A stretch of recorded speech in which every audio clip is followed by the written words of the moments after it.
नमस्कार साथियों, teachers academy में आपका स्वागत है। मैं हूं सुचित सिंह। जैसा कि आप जानते हैं कि आपका 6 to 8 बीपीएससी टीआरई क्लास प्रारंभ हो गई है। अगर आप हिंदी से शिक्षक बनना चाहते हैं, एक सीट अपनी चाहते हैं, तो आपके लिए हम यह बैच लेके आए हैं। आज प्रैक्टिस नंबर 3 है, प्रैक्टिस तीसरा है। हम लोग लगातार प्रैक्टिस करा रहे हैं ताकि आपका आकलन हो कि आपकी कितनी तैयारी है। और मैंने बार बार कहा है कि कल सीटेट का पेपर है, तो मेरे प्यारे भाइयों सीटेट क्वालिफाई कर लीजिए। एक तो आपके पास सुनहरा मौका इसलिए बन गया है कि टीआरई 4 थोड़ा लेट आ रहा है।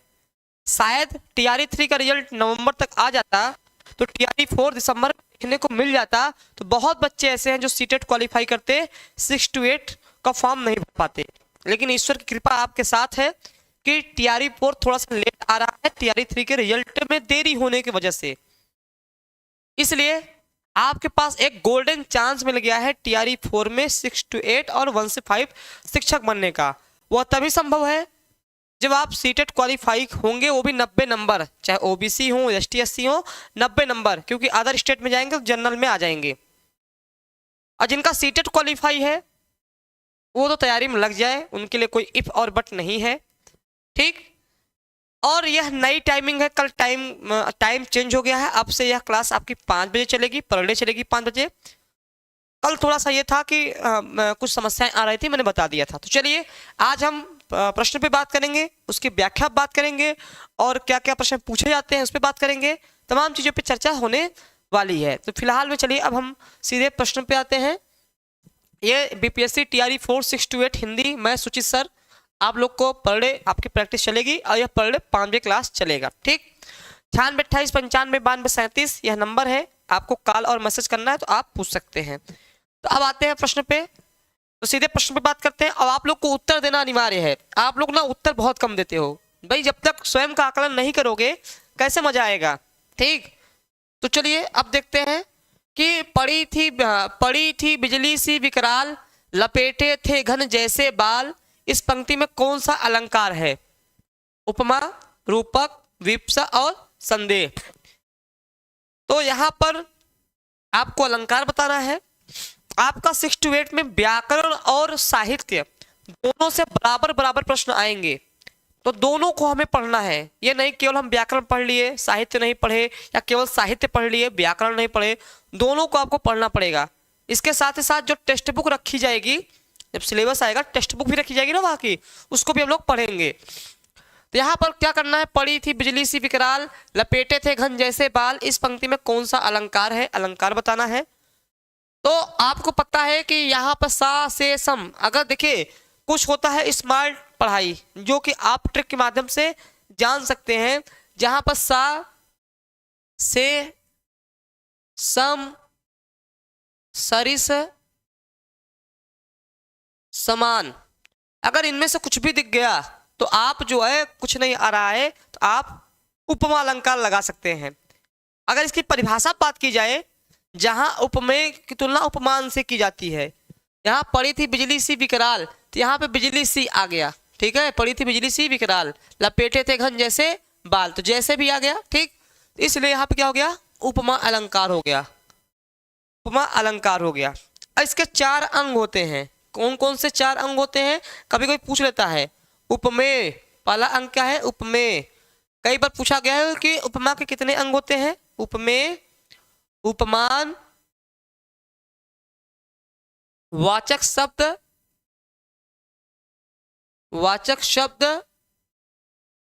और साधारण धर्म।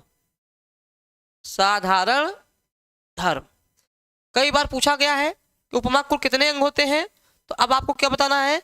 उपमा के कुल 4 अंग होते हैं। कितने अंग होते हैं? कुल 4 अंग होते हैं। ठीक, मैं साइड हो गया हूं ताकि आपको दिखाई दे। ठीक है, उपमेय, उपमान, वाचक शब्द और साधारण धर्म, ये आपके 4 अंग होते हैं।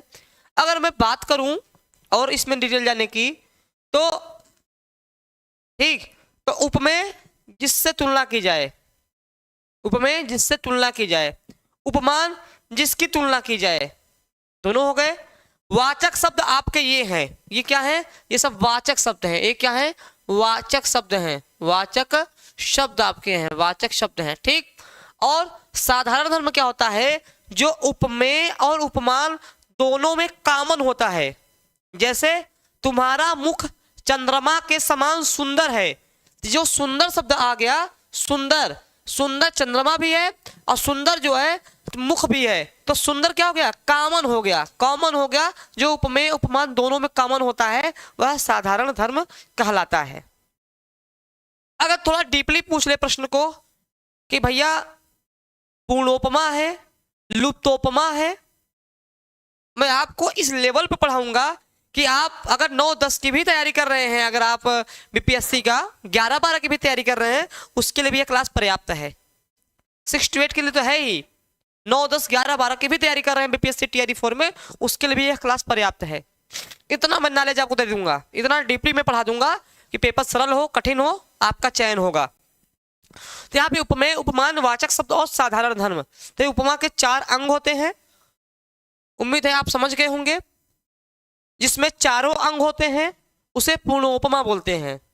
कभी कभी पूछ लेता ना कि पूर्णोपमा है, लुप्तोपमा है, क्या है, तो सीधी सी बात है, जिसमें चारों अंग पाए जाएंगे। कोई ऐसा उदाहरण जिसमें उपमेय भी हो, उपमान भी हो, वाचक शब्द भी हो, साधारण धर्म भी हो। हमने कहा पीपर पात सरिस बन डोला, पीपर पात सरिस बन डोला, इसमें पीपर पात मन डोला सरिस, इसमें चारों विद्यमान है, उपमेय भी है, उपमान भी है, वाचक शब्द भी है और साधारण धर्म भी है। तो इस आधार पे इस यह पूर्णोपमा है, समझ गए आप। चलिए, तो यहां पर हम बहुत सारी चीजों को समझ गए। अब अगला देखते हैं, अगला प्रश्न क्या है। तो पर बारो उर्वशी सुनि राधिके सुजान, तू मोहन के उर्वशी वह उर्वशी समान। यह आकार से यह भी प्रश्न है, श्लेष है, रूपक है, यमक है और आपका उपमा अलंकार है।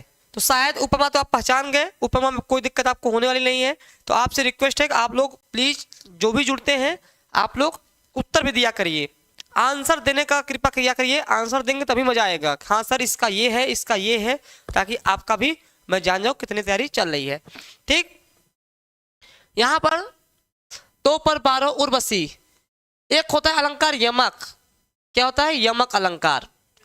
ठीक, यमक अलंकार होता है। यमक अलंकार में क्या होता है, जहां पर जोड़ा, यमक मतलब क्या, जोड़ा, युग्म, यमक मतलब युग्म, जोड़ा, जहां पर कोई शब्द 2 बार आए तथा दोनों का अर्थ अलग अलग हो, ये ध्यान रखना है। कोई शब्द 2 बार आए, दोनों का अर्थ अलग अलग हो। आप बहुत एक फेमस उदाहरण है, कनक कनक ते 100 गुनी मादकता अधिकाय। एक कनक का अर्थ सोना हो गया, एक कनक का अर्थ धतूरा हो गया, दोनों शब्द एक ही है लेकिन दोनों के अर्थ अलग अलग हैं। यही इसमें पकड़ना होता है। यहां पर कैसे है, उर्वशी, क्या है, उर्वशी, क्या है, उर्वशी, उर्वशी। एक उर्वशी मतलब होता है मन में बसना, एक होता है उर्वशी, उर्वशी जो ना अप्सरा थी, उर्वशी। एक उर्वशी मतलब मन में बसना, उर्वशी। ठीक, तो यहां पर उर्वशी, उर्वशी के अलग अलग अर्थ है, उर्वशी के अलग अलग अर्थ हैं। इसलिए यहां पे क्या हो गया आपका, यहां इस परिस्थिति में आपका हो गया यमक अलंकार। इसके बहुत सारे उदाहरण हैं, जैसे काली घटा का घमंड घटा, काली घटा का घमंड घटा। अब देखिए यहां पे घटा घटा 2 बार आया है, इसकी यही पहचान है कि कोई भी शब्द 2 बार आ जाए लेकिन प्रत्येक का अर्थ अलग अलग हो। यहां पे घटा मतलब, काली घटा मतलब बादल, घटा मतलब बादल। यहां घटा मतलब कम होना, कम होना। इसलिए आपका क्या हो गया, यमक अलंकार हो गया। ठीक, यमक अलंकार हो गया। क्लियर हो गया। तो यमक अलंकार के बहुत सारे उदाहरण हैं। 3 बेर खाती थी वह 3 बेर खाती है, सजना है मुझे सजना के लिए एक सजना, प्रियतम, एक सजना मतलब तैयार होना। ठीक, कनक कनक ते 100 गुनी आपने बहुत बार पढ़ा है। तो पर उर्वशी, तू राधिके सुजान, तू मोहन पर उर्वशी, यहाँ पे उर्वशी उर्वशी दोबारा आया है। उर्वशी मतलब एक बार मन में बसना, एक उर्वशी मतलब अप्सरा, दोनों का अर्थ अलग अलग है। ठीक, चलिए अगला प्रश्न है कि कार्यालयी हिंदी की भाषा कैसी होनी चाहिए। जो आपकी ऑफिशियल लैंग्वेज होती है, जो ऑफिस में प्रयोग करते हैं, उसकी भाषा कैसी होनी चाहिए। अभिधात्मक होनी चाहिए, लक्षणात्मक होनी चाहिए, व्यंजनात्मक होनी चाहिए, कि अभिधा लक्षणा मिश्रित होनी चाहिए। क्या होना चाहिए, यही आपको पूछ रहा है। ठीक, कि जो आपके कार्यालय में जो प्रयोग की जाने वाली भाषा होती है वह क्या होना चाहिए। ठीक है, ऑनलाइन विद पीके सर, स्वागत है पीके जी। ठीक, प्लीज आपसे ये है कि आप लोग उत्तर दिया करिए। यह क्लास पर डे 5 बजे चलेगी, यह क्लास अब 5 बजे चलेगी, 5 बजे आप 5 बजे उपस्थित हो जाया करिए। यह क्लास 5 बजे पर डे चलेगी। 6 to 8 बीपीएससी टीआरई 4 के लिए स्पेशल क्लास है ये। बाकी आपको करना है क्लास, हिंदी की जानकारी लेनी है तो आप जुड़ सकते हैं। ठीक है, यह क्लास हर एक के लिए है। मैं इतना डीपली पढ़ाता हूँ, गहराई से पढ़ाता हूँ कि आपको 6 to 8 नहीं, अगर आप यूपी टीजीटी पीजीटी की भी तैयारी कर रहे हैं, कहीं की भी तैयारी कर रहे हैं, तो सब जगह यह काम देगा। इतना मैं आपको डीपली पढ़ा दूंगा। तो यहाँ पे कार्यालय की जो भाषा होती है वो भाषा अभिधात्मक होना चाहिए। क्या होना चाहिए, अभिधात्मक। क्या होना चाहिए, अभिधात्मक। भैया आप ऑफिस में गए हैं, कोई एप्लीकेशन लिखा है कि सर मुझे ये समस्या है, आप इस समस्या का निदान करिए, तो सीधे सीधे ना लिखेंगे कि आप घुमा के लिखेंगे लक्षण द्वारा कि आप वो समझे ऑफिसर, भगा देगा, वो फेंक देगा, समझे नहीं पाएगा। इसलिए हमेशा ऑफिशियल लैंग्वेज, भाई आप जैसे एप्लीकेशन लिखते हो, एप्लीकेशन अगर आप लिखते हो छुट्टी का किसी चीज का, वहां क्या लिखते हो, सर मुझे इस कारण से छुट्टी चाहिए, मुझे ये समस्याएं हैं। ठीक है, अब कहोगे बूझो तो जाने समस्या आई है एक ऐसी पड़ी, अब ऐसा टाइप का बोलोगे भगा देगा। इसलिए हमेशा कार्यालय की जो भाषा होती है अभिधात्मक, सीधा सीधा कहना, सीधा सीधा कहना, सीधा सीधा कहना, अभिधात्मक, अभिधा रूप में जो लिखा है वही समझा जाए। मैं घर जा रहा हूं, ठीक है, ये लिखना है।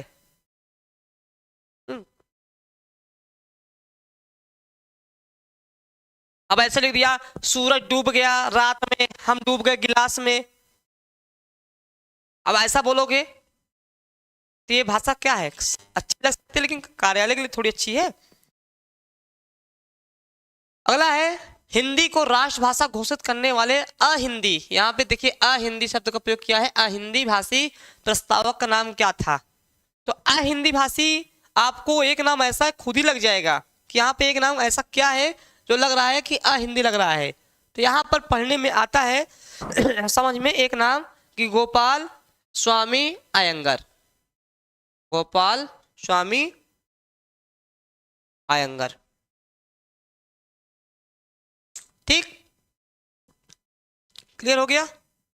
चलिए कुछ प्रश्न जो है आप स्क्रीनशॉट ले सकते हैं, कॉपी पे हमेशा जान लीजिए ऑनलाइन क्लास में हमेशा कॉपी पेन लेके बैठा जाता है। बहुत बच्चे केवल वीडियो देखते हैं, लिखते नहीं हैं। वीडियो आपने देखा उस समय तक आपको याद है, लिख लेंगे, कुछ इंपॉर्टेंट चीजें हैं तो आप बाद में भी रिवीजन कर सकते हैं।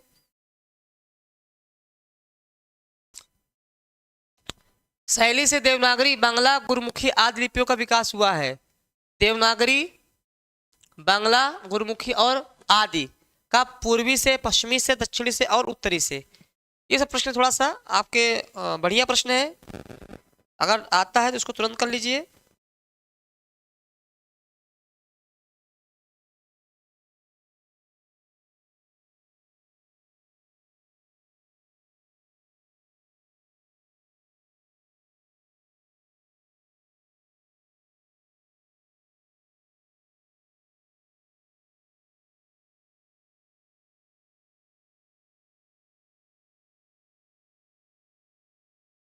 चलिए आंसर पढ़ लीजिए, फिर से एक बार पढ़ लीजिए।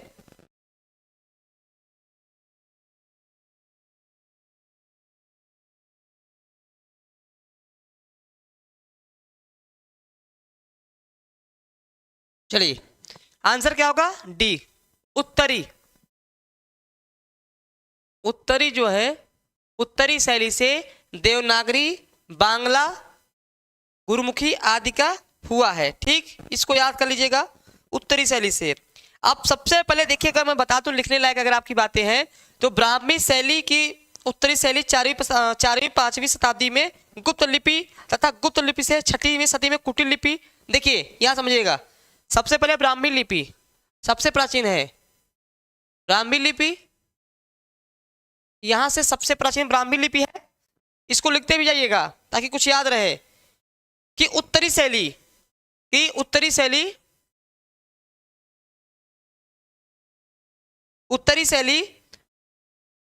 उत्तरी शैली जो है आपके 4वीं और 5वीं शताब्दी, समय भी याद करिएगा। 4वीं कुटिल लिपि क्या हो जाएगा? कुटिल लिपि हो जाएगा। कुटिल लिपि के बाद विकसित हुई फिर गुप्त लिपि। ऐसे ये एक पूरा पैराग्राफ है। ठीक, फिलहाल में आप इसको जानते हैं उत्तरी लिपि। अगला प्रश्न है कि बिहारी, बांग्ला, उड़िया, असमिया का जन्म किस अपभ्रंश से हुआ है? ये अच्छा प्रश्न है कि बिहारी, बांग्ला, उड़िया, असमिया का जन्म किस अपभ्रंश से हुआ है? मागधी, सौरसेनी, पैसाची और अर्धमागधी। तो यहां पर अर्धमागधी से पूर्वी हिंदी का, देखिए सब आप जान जाएंगे, अर्धमागधी से पूर्वी हिंदी का। और पूर्वी हिंदी में अगर मैं बात करूं, ए बी सी ट्रिक है। ए बी सी मतलब अवधि, ए से अवधि, बी से बघेली, सी से छत्तीसगढ़ी, सी से छत्तीसगढ़ी, ए बी सी। तो अर्धमागधी से पूर्वी हिंदी का विकास हुआ। मागधी से आपका ये आंसर आपका आ जाएगा ए। मागधी से आपका बिहारी, बांग्ला, उड़िया और असमिया का विकास हुआ। सौरसेनी से पश्चिमी हिंदी,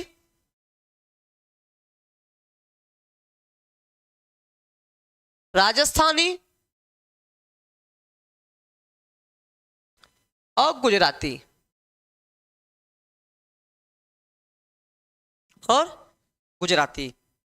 कई बार पूछा गया परीक्षा में कि पश्चिमी हिंदी का विकास किस अपभ्रंश से हुआ है?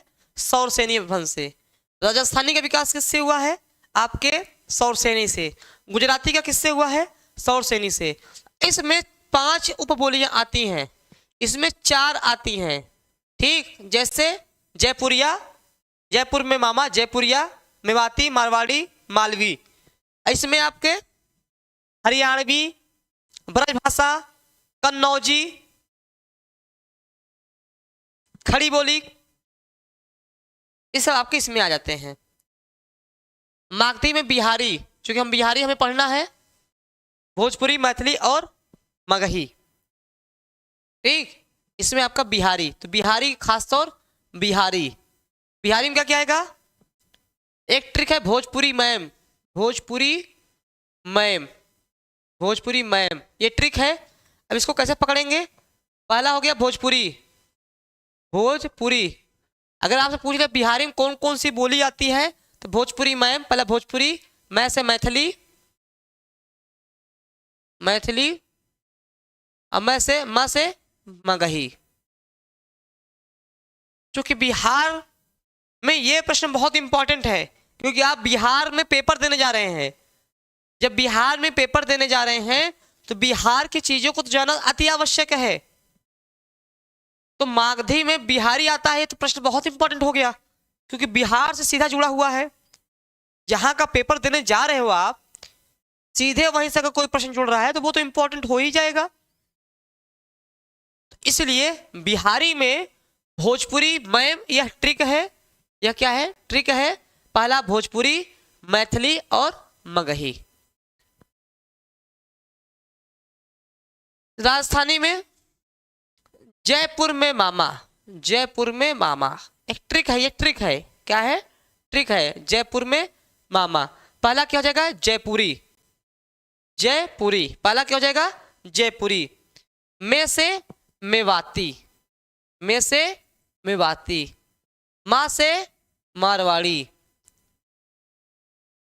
माँ से मालवी। देखिए याद हो गया ना, जयपुर में मामा, जयपुर में राजस्थान में कुछ कितनी बोली जाती है, चार। कितनी आती है, चार। पहला कौन कौन सा, जयपुर में मामा, ये एक ट्रिक है। पहला जयपुरी, दूसरा मेवाती, तीसरा मारवाड़ी, चौथा मालवी। ये सब आपके ट्रिक हैं जो आपको बहुत सारे काम दे जाएंगे। अब आप सोचिए, कल्पना करिए कि एक ही प्रश्न है, एक प्रश्न में कम से कम 10 प्रश्न आपको यहां देखा जाए तैयार हो जाएंगे। मैं इतनी व्याख्या कर देता हूं एक क्वेश्चन को लेकर के, ताकि प्रश्न उससे अलग भी आए। अगर मैंने जो नहीं पढ़ा रहा हूं तो आपको जानकारी होनी चाहिए कि सुचित सर ने यह बताया हुआ है।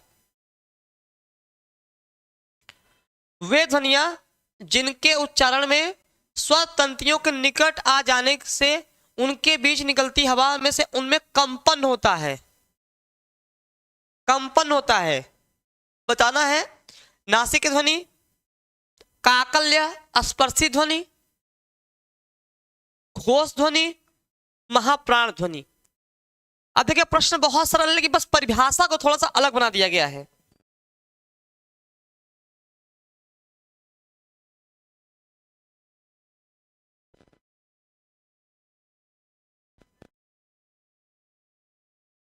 प्रश्न बहुत सरल है।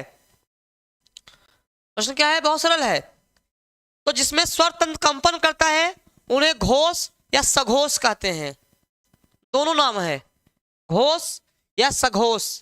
तो स्वर तंत्र इसके आधार पे देखिए, घोषत्व के आधार पे दो प्रकार के होते हैं। घोषत्व के आधार पे दो प्रकार के, घोषत्व के आधार पे, घोषत्व के आधार पे दो प्रकार के।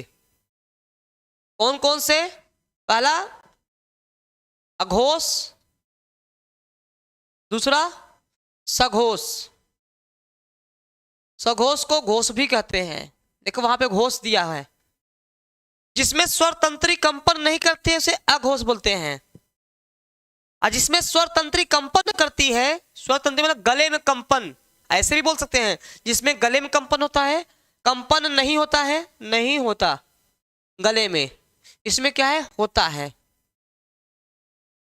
इसमें क्या आएगा, हर वर्ग का, हर वर्ग का मतलब क ख ग घ अंगा एक वर्ग है, च छ ज झ इया दो वर्ग है, ट ठ ड ढ अड़ा, ऐसे करके। तो हर वर्ग का पहला और दूसरा वर्ण, दूसरा, पहला और दूसरा वर्ण, तथा श श श, बस इतना। इसमें हर वर्ग का तीसरा, चौथा, पांचवा वर्ण, मतलब क ख ग घ अंगा है, तो ये दो क्या हो जाएंगे आपके अघोष, ये तीनों क्या हो जाएंगे सघोष। यही मैं कह रहा हूं। इसके साथ साथ आपका य र ल व, देखिए स के साथ हमेशा ह रहता है, यहाँ पे ह आ गया। इसके साथ सारे स्वर, कई बार परीक्षा पूछा गया स्वर किसमें रखे गए हैं। स से स्वर, स से सघोष, स से स्वर, स से सघोष, कई बार पूछा गया है। तो देखिए हम केवल क्वेश्चन में हम सघोष और घोष समझ गए। जिसमें स्वर तंत्रियां कंपन नहीं करती हैं अघोष में आती हैं, जिसमें स्वर तंत्रियां कंपन करती हैं सघोष या घोष में आती हैं। अघोष में हर वर्ग का पहला और दूसरा वर्ण होता है तथा स होता है। सघोष में तीसरा, चौथा, पांचवा वर्ण होता है किसी भी वर्ग का। उसके साथ ही साथ य र ल व ह और सारे स्वर, इतनी सारी चीजें आपकी हो जाती हैं। तो आंसर आपका सी है।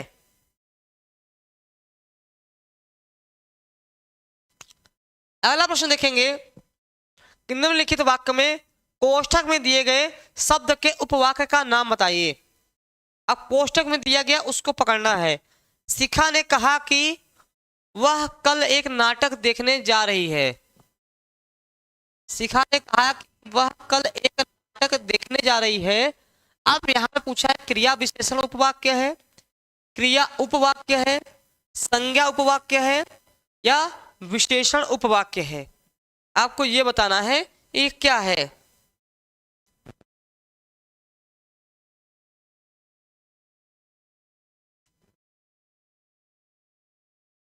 यहां पे संज्ञा का उपवाक्य है। क्या है आपका? संज्ञा का उपवाक्य है कि वह कल, वह एक। भाई संज्ञा क्या होता है? जो सर्वनाम, इस सर्वनाम, यह वह सर्वनाम है, संज्ञा के स्थान भी तो प्रयुक्त होता है, सबको पता है, इसलिए यहां पर संज्ञा उपवाक्य हो गया। निम्नलिखित में से विशेषण से निर्मित भाववाचक संज्ञा है। देखिए मैं क्या कर रहा हूं कि कल मैंने बताया था कि भाववाचक संज्ञा किससे किससे बनाए जाते हैं? जातिवाचक संज्ञा से, जातिवाचक संज्ञा से बनाए जाते हैं, सर्वनाम से बनाए जाते हैं, विशेषण से बनाए जाते हैं, क्रिया से बनाए जाते हैं और अव्यय से बनाए जाते हैं। कल मैंने बताया था, कल की क्लास देखेंगे, इन 5 चीजों से आपके भाववाचक बनाए जाते हैं। तो यही पूछ लिया कि इसमें कौन सा विशेषण से बना हुआ है। जैसे लड़का, लड़का क्या है? लड़का से लड़कपन, तो जातिवाचक से बना है, जातिवाचक संज्ञा से बन गया। देखो बड़ा, बड़ा से बड़प्पन, तो बड़ा क्या हो गया? विशेषण है। कौन सा विशेषण है? गुणवाचक विशेषण। तो आपका आंसर क्या हो जाएगा? बड़प्पन। लिखावट, लिखाई से बना है, लिखाई क्या है? क्रिया से बना है, क्रिया से आपका बना है, क्या आ जाएगा? आपका लिखावट। लेकिन यहाँ पे चूंकि विशेषण के विषय में पूछा है, विशेषण से बनाइए, तो विशेषण से क्या बना है? बड़प्पन, बड़ा प्लस पन, बड़प्पन। तो बड़ा क्या है? विशेषण है। और कौन सा विशेषण? गुणवाचक। विशेषण 4 प्रकार के होते हैं, गुणवाचक, संख्यावाचक, परिमाणवाचक और सार्वनामिक विशेषण। पता है ना? तो बड़प्पन बड़ा से बना हुआ है। यहाँ पे ऐसे आप जानेंगे, आपको समझ में आ जाएगा। तो कितना डिटेल, देखिए आप कितना डिटेल आपको इस क्लास में मिल जाता है। एक लौता ऐसा क्लास है जहाँ पे क्वेश्चन भले कम हो, लेकिन जितने क्वेश्चन होते हैं उससे ही कई सारे प्रश्न आपके तैयार हो जाते हैं। अगला प्रश्न की बात करें हम, लड़के ने रमेश को मारा। इस वाक्य में लड़के क्या है? लड़के ने रमेश को मारा, एक वचन, बहुवचन, द्विवचन, एक वचन तथा बहुवचन। पहली बात, हिंदी में जो है, हिंदी में अगर बात करें तो केवल वचन 2 होते हैं, एक वचन और बहुवचन। हिंदी में कभी वचन, संस्कृत में 3 वचन होते हैं, द्विवचन भी होता है, लेकिन हमारा हिंदी में वचन केवल 2 होते हैं, एक वचन और बहुवचन। यहां एक वचन है, यहां पर लड़कों ने नहीं मारा है, लड़के ने मारा है। लड़कों अगर होता तब यह बहुवचन बन जाता, अगर लड़कों होता तो बहुवचन बन जाता, लेकिन क्या है? लड़के है। बहुत बच्चे इसमें गलत कर देते हैं, बहुवचन लगा के चले जाते हैं। लड़कों होता, लड़कों ने, तब तो आपका बहुवचन हो जाता, लेकिन लड़के ने मारा।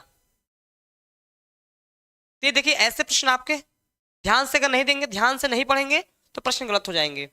फिर लगेगा कि अरे प्रश्न कैसे गलत हो गया, क्योंकि सिलेक्शन 1 या 2 नंबर का फर्क से रुकता है तो बहुत तकलीफ होती है। गुरुवे बहुत इंपॉर्टेंट प्रश्न है, बहुत इंपॉर्टेंट। ये कई परीक्षा में टीजीटी, पीजीटी कई बार प्रश्न पूछा जा चुका है। यह संधि आपको बताना है कि यह कौन सी संधि है।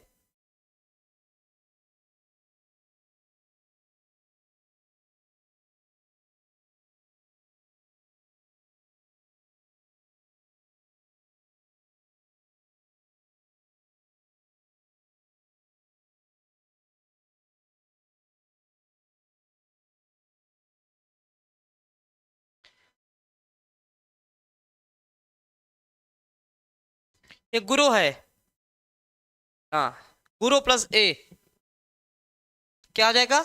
गुरुवे शब्द का संधि विच्छेद क्या है? तो गुरो प्लस ए, गुरो प्लस ए। एक संधि होती है आयादि संधि। क्या होती है? आयादि संधि। इसका नियम क्या है? ए के बाद कोई असमान स्वर आए, असमान स्वर, असमान नहीं असमान स्वर, ए का अय हो जाता है, अय का असमान स्वर आएगा, आय हो जाएगा। ओ का अव हो जाता है, अगर कोई असमान स्वर आता है ओ के बाद तो अव हो जाएगा, और अव आता है अव, तो अव का आव हो जाएगा, आव हो जाएगा। ए आई ओ औ, यही चार कॉन्सेप्ट, आई आई ओ औ, आई आई अव आव। यहां गुरो, यहाँ पे ओ है प्लस ए है, तो यहाँ पे ओ क्या हो जाएगा? अव हो जाएगा। तो गुरुवे, ये कई बार पूछा गया है, संधि अयादि है। टीजीटी 2021 में भी आया था, टीजीटी 2021 में भी यह प्रश्न आया था। मैंने पहले कहा कि यह कई एग्जाम में पूछा जा चुका है।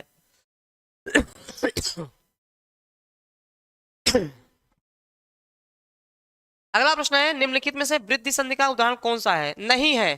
देखिए नहीं बहुत इंपॉर्टेंट है, बहुत गलत कराता है नहीं वाला,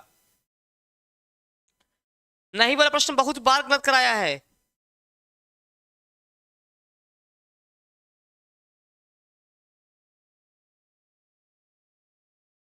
देखिए जिसमें डबल पाई दिख जाए वह वृद्धि हो जाती है प्रायः। डबल पाई दिख जाए, डबल पाई, डबल पाई, डबल पाई, सब पकड़ लिया कि यह भी है, यह भी है, यह भी है। ये नहीं है, ये क्या है? अयादि संधि है, अयादि संधि है। कैसे बनेगा? पो प्लस इत्र, यहाँ ओ है, यहाँ ई है, ओ का क्या हो जाएगा? अव हो जाएगा। ठीक, पवित्र, तो यहां पर क्या हो जाएगा? ये बी विकल्प आपका नहीं है, ये आपका अयादि संधि के अंतर्गत आ गया। अगला है धनुर्बाण। धनुर्बाण में किस तरह का समास है? तत्पुरुष समास है, बहुब्रीहि है, कर्मधारय है और द्वंद्व है। ये बताना है आपको।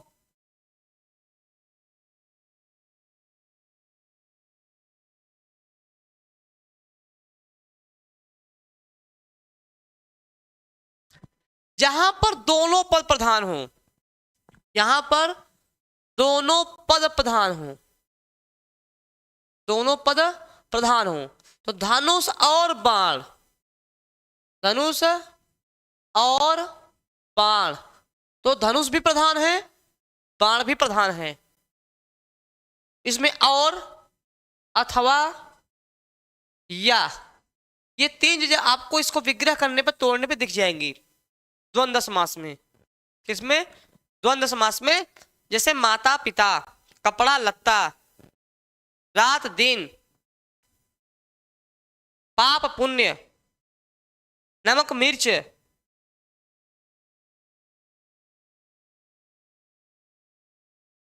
प्रश्न आपके बहुत बढ़िया है। यहां पे इस प्रश्न को समझना है कि किस विकल्प में सभी संतानवाची प्रत्यय, प्रत्यय पूछा वो भी संतानवाची प्रत्यय जो शब्दांश के बाद में लगते हैं, शब्द नहीं शब्दांश के बाद में लगते हैं, यह दो प्रकार के होते हैं, कृदंत और तद्धित। कृदंत जो धातु से लगते हैं, धातु में लग के बनते हैं, तद्धित जो संज्ञा सर्वनाम और विशेषण से बनकर मिलते हैं। यहाँ पे संतानवाची प्रत्यय पूछा है, राघव, कौरव, लाघव, पुष्पित, हर्षित, पल्लवित, शैव, पार्थिव, गौरव, काश्यप, वासुदेव और पार्थ। यहां हम ध्यान से देखेंगे जो डी विकल्प है वो सारे संतानवाची प्रत्यय हैं। जैसे कश्यप से काश्यप बना है, कश्यप थे, इनके पुत्र संतानवाची काश्यप बने। वसुदेव थे, वसुदेव, इनके पुत्र कृष्ण वासुदेव बन गए। पृथु, पार्थ बन गए। जो डी विकल्प है ये सारे संतानवाची प्रत्यय हैं। क्या है? संतानवाची प्रत्यय हैं आपके। ऐसे प्रश्न आपको देखने को मिलेंगे। प्रश्न को पढ़ना पड़ेगा, समझना पड़ेगा कि प्रश्न पूछ क्या रहा है, ताकि प्रश्न आपका गलत ना हो। चलिए अगला प्रश्न देखते हैं। पंकज शब्द निम्नलिखित में किस भेद के अंतर्गत आता है? रूढ़, निरर्थक, यौगिक और योग रूढ़। तो यहां पर देखने वाली एक विशेष बात है कि व्युत्पत्ति के आधार पर, व्युत्पत्ति के आधार पर शब्द के भेद रखे गए हैं। के आधार पर शब्द के भेद, शब्द के भेद व्युत्पत्ति के आधार पर कौन कौन से? रूढ़,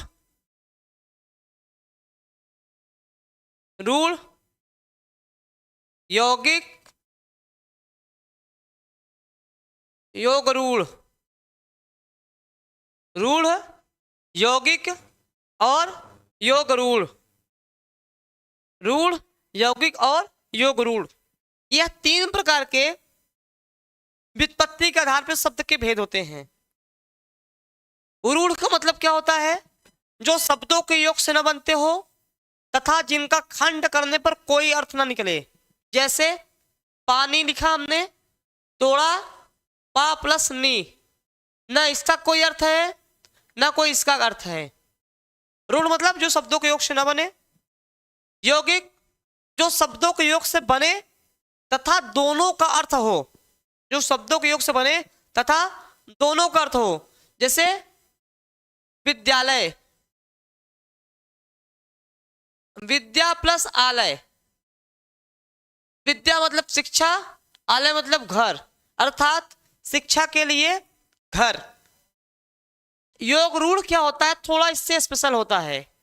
यह भी शब्दों के योग से बनता है, यह भी दो शब्दों के योग से बनता है। शब्दों के खंड करने पर कोई विशेष अर्थ निकले, बस यही स्पेशल, कोई विशेष अर्थ निकले, अर्थ नहीं, कोई विशेष अर्थ निकले।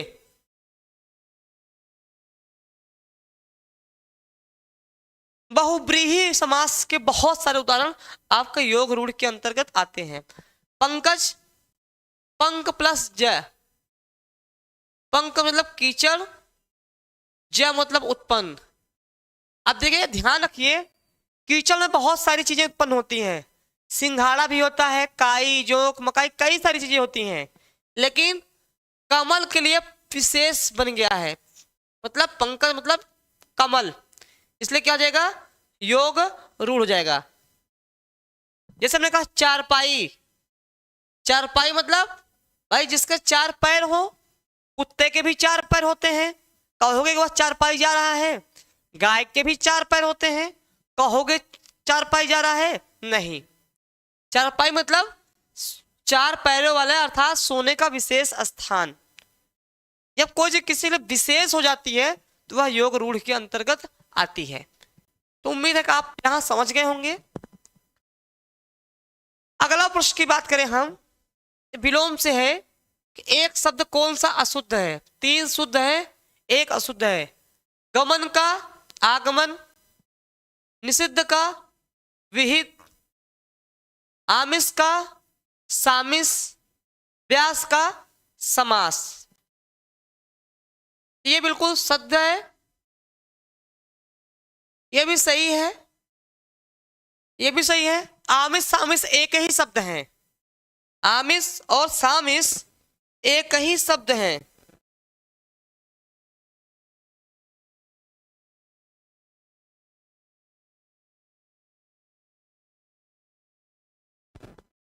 तो क्या होगा? ये दोनों एक ही शब्द हैं। आमिष का निरामिष होगा, आमिष का निरामिष होगा।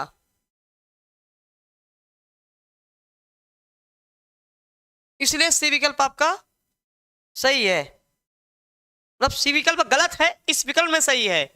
विलोम की दृष्टि से गलत है, लेकिन विकल्प यह सही है।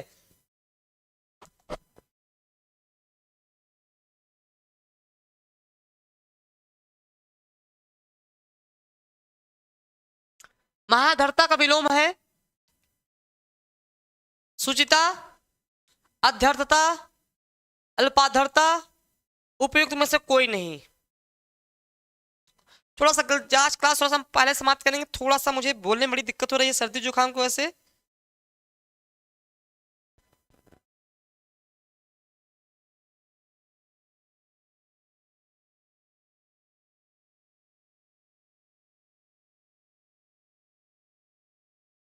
तो सुचिता, निष्कपटता, निष्कपटता,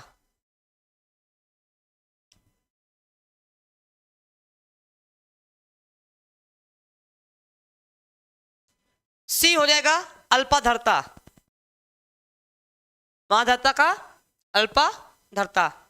यह क्लास साथियों 5 बजे चलेगी पर डे, यह क्लास आपकी 5 बजे चलेगी।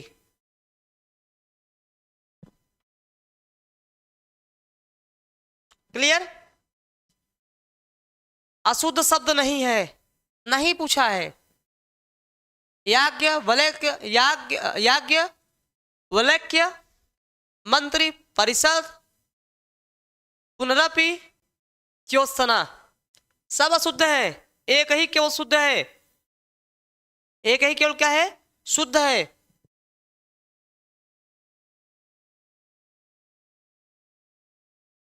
तो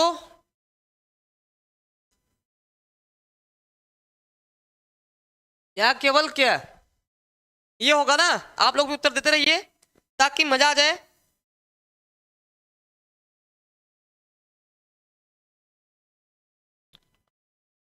मंत्री परिषद, मंत्री परिषद,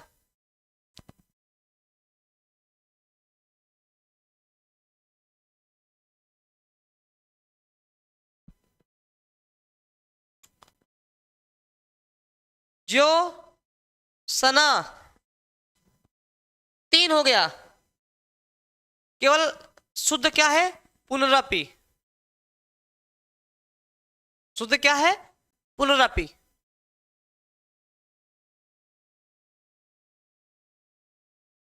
ठीक। सुदामा चरित साहित्य से प्रश्न का किसका काव्य ग्रंथ है? मतिराम, पद्माकर, देव और नरोत्तम दास।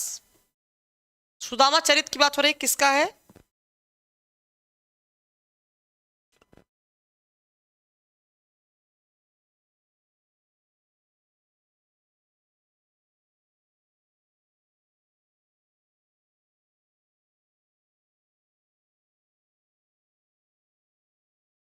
तो नरोत्तम दास। क्या है? नरोत्तम दास। अवधि में लिखा गया है, अवधि में। सुदामा चरित कई बार पूछा गया है, सुदामा चरित। ये आखिरी प्रश्न करेंगे हम। थोड़ा सा आज क्लास थोड़ा सा पहले समाप्त करेंगे, थोड़ा सा मुझे बोलने में दिक्कत हो रही है। कल से क्लास आपके रेगुलर चलेगी 1 घंटे।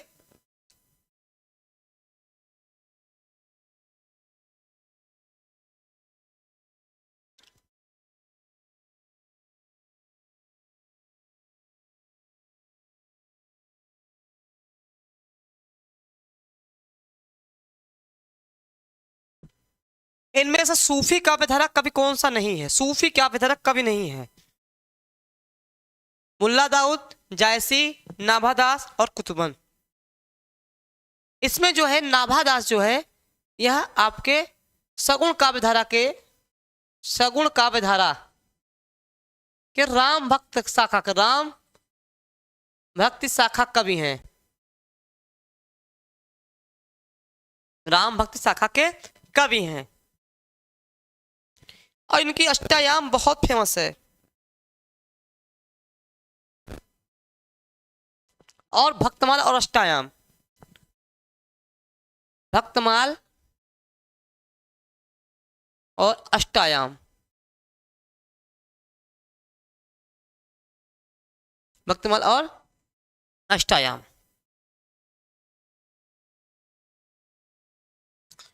बहुत फेमस है। तो आज हम लोगों ने 20 ही क्वेश्चन किया, लेकिन 20 प्रश्न में हम लोगों ने बहुत सारे व्याख्याएं की। हमने आपसे क्या कहा? बहुत सारे हमने इतनी व्याख्याएं बता दी आपको कि वहीं से आपके बहुत सारे प्रश्न तैयार हो गए होंगे। और मेरे साथियों एक चीज ध्यान रखिए, सबसे ज़्यादा अगर कंपटीशन है पीपीएससी टीआरई 4 में, वह 6 to 8 को लेकर के रहता है। पिछली बार भी मैंने बताया था, इस बार भी मैं यह कह रहा हूँ कि सीटेट क्वालिफाई बहुत बच्चे रहते हैं, कई स्टेट के बच्चे हैं, सीटें ज़्यादा रहती है तो बच्चों की संख्या सबसे ज़्यादा रहती है, तो 6 to 8 में रहती है। इसीलिए 6 to 8 में 92 नंबर पाएंगे तो जो है आपका सीट कंफर्म हो पाती है। अब 90 से 100 नंबर, 110 नंबर कैसे पाया जाए, किस तरीके से पढ़ा जाए, कैसे तैयारी की जाए, वह आपको टीचर्स एकेडमी में देखने को मिलेगी मेरे द्वारा। तो प्लीज़ जो आप लोग ज्वाइन होइए। बहुत बच्चे अभी नोटिफिकेशन का वेट कर रहे हैं कि नोटिफिकेशन आ जाए तो हम ज्वाइन करें। तो भाइयों, नोटिफिकेशन का वेट वही करते हैं जिनको नौकरी की चिंता थोड़ा कम है, जिनको लगता है कि हम पहले से ही तैयारी करें ताकि एक सीट हमारी कंफर्म हो जाए। सरकारी नौकरी जान ही रहे हैं कि कितनी कठिन हो गई है, कंपटीशन बहुत टफ हो गया है, इसलिए वैकेंसी तो आना दम निश्चित है। जनवरी लास्ट फरवरी तक में आपको देखने को मिल जाएगा,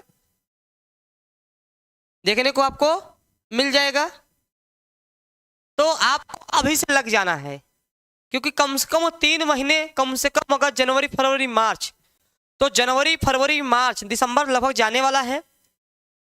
जनवरी फरवरी मार्च जो है आपको इतना चाहिए तैयारी करने के लिए। इसमें आप बीमार पड़ेंगे, घर की समस्याएं आ सकती हैं, बहुत सारी चीज़ें होती हैं। तो पेपर अगर 100 दिन का है, अगर पेपर का 100 दिन मान ले बचा है तो 20 दिन तो निकाल दीजिए। 20 दिन आप स्वयं से परेशान रहेंगे, कोई ना कोई समस्या आपको जकड़ी रहेगी, घर से, परिवार से, स्वयं के। इसलिए 80 दिन बचा, तो 80 दिन की प्लानिंग कैसे करें वो आपको इस क्लास में देखने को मिल जाएगी। तो कल हम पुनः चर्चा करेंगे 5 बजे, कल पुनः चर्चा करेंगे 5 बजे, ठीक। तो आप 5 बजे कल पुनः आइएगा। थोड़ा समय आप 10 मिनट पहले छोड़ रहा हूं ताकि जो है कोई दिक्कत ना हो, थोड़ा सा मुझे, हाँ चलिए।